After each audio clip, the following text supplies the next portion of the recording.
din asawa ni Mang Jo.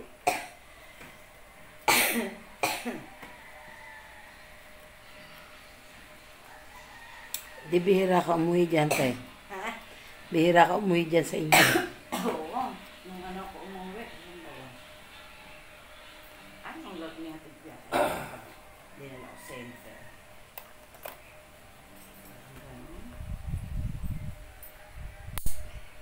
Ano?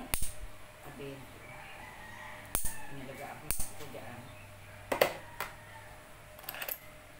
Bigla din namang nakaunang ama. Gawa nung pilit din umuwi ang ama. Gawa nung ano. Ay hindi maganda. Ugunang ko ba? Ay ganun makakatulog pag nakakain. Sinusupa. Apo mo? Iipon na din. Aba, ultimatum ng Nebni. 200 isa.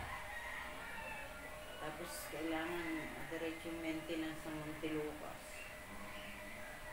Antay hapon. Ako nga may ganun din. Ang birthday din ko kami, ate, Rosita. 74 na, pero basing pa. Francisco. Yung anak ko yata ang may sa dede niya, si G. May cancer sa dede. Sino? Ito, si G. Francisco. Yung malaking babae, anak ni ate ko. Kapatid ni Gimana.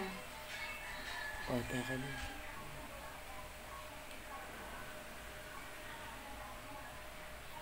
Kaya pinupusa may ano sa dede.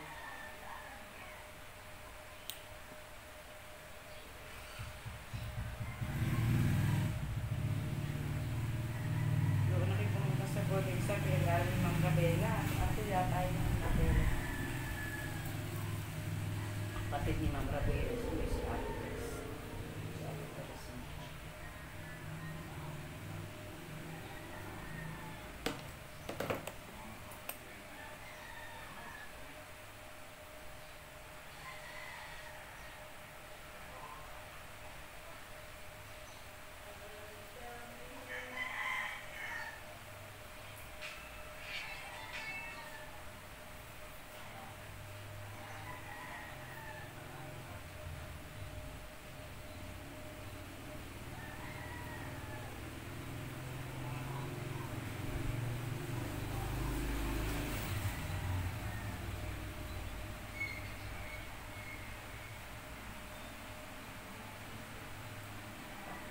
Ganun po.